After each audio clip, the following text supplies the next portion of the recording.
Welcome to our weekly video recap. We're going to start things in a slightly different place than we normally do and jump right to what is new in the shop. I am standing in front of the selection of a new yarn from Malabrigo. Seis Cabos is a worsted, light worsted, non-superwash merino from Malabrigo. It is similar in some ways. The yardage is similar to Malabrigo Rios, but as I mentioned, this is a non-superwash, and it is, Seis Cabos means 6 plies, so it is a 6-ply yarn, and those plies are fairly tightly twisted. What that is going to mean is that we're gonna, this is a non-superwash from Malabrigo that we're gonna see some, I think some really nice durability from. Previously, the non-superwash worsted weight available to us was Malabrigo worsted, which is very soft. It's a lovely, beautiful yarn, but it is a single ply, and merino is a short staple wool, so it was pretty prone to pilling. And this has just a little bit more structure to the yarn. The other thing about this this yarn structure is it is a very round yarn, so it's got a lot of bounce to it, and it has amazing stitch definition. You'll see that in a minute. I'm going to show you a couple of projects. It comes in 26 colors. We have all 26 colors, and some of them are old favorites like Anniversario, Frank Ochre, Teal Feather, and then there are others that are completely new colors, and then there are some colors that we have seen before on other bases, but like not on Rios. So you know, there's some colors that have been available on, say, Arroyo, but not in a worsted weight. So it's a really fun and lovely palette. Even the colors that are the same look a little bit different because superwash processing changes the way that dyes interact with the wool. But this is a beautiful yarn that we're very excited to have.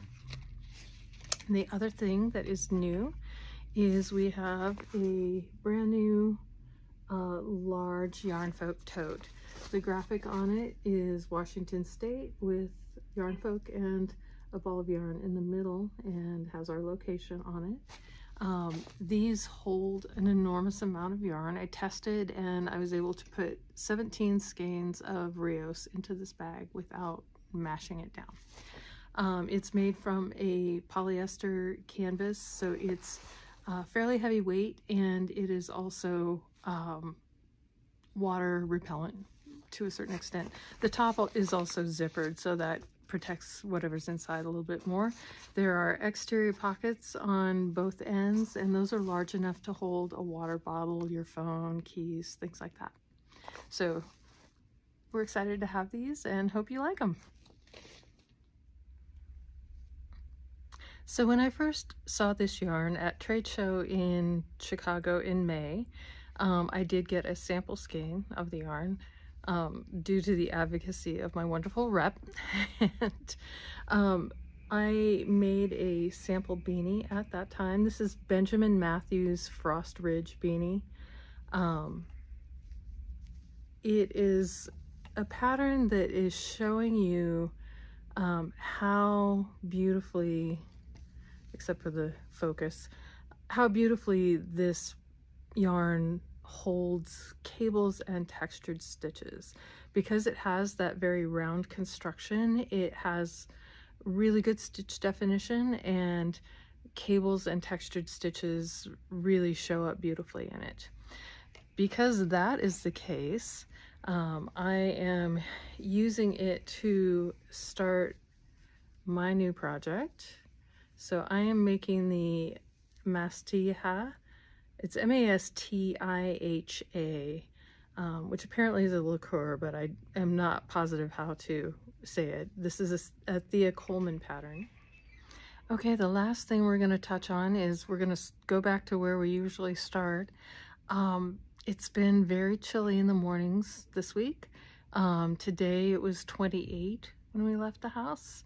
So it's definitely sweater weather. It's time when it's starting to feel good to have some of our warm knitted and crocheted things, and I hope you're having fun thinking about what projects you want to take on this fall.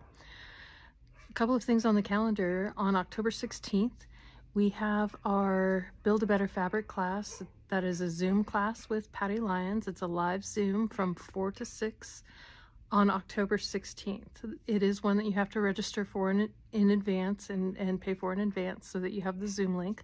But it's a great class. She will be talking about how to be a better knitter, and there's a great question and answer session at the end in addition to the class material that she's going to present. Then on October 19th, which is a Saturday, we are welcoming Kim Dyes Yarn to the shop.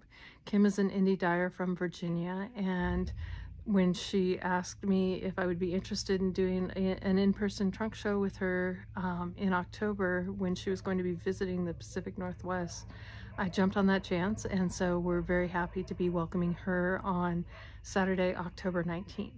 Then on Tuesday, October 22nd, the Ellensburg Downtown Association is hosting Students Night Out. Students Night Out is welcoming students returning to the campus this fall, and new students, of course, as well, to spend some time with us downtown. So we will be open until 8 o'clock. The event is from 5 until 9. We're going to be open until 8, and we will have a bonus social stitching group that night from 6 to 8. So thank you very much for watching, and we'll see you again next week.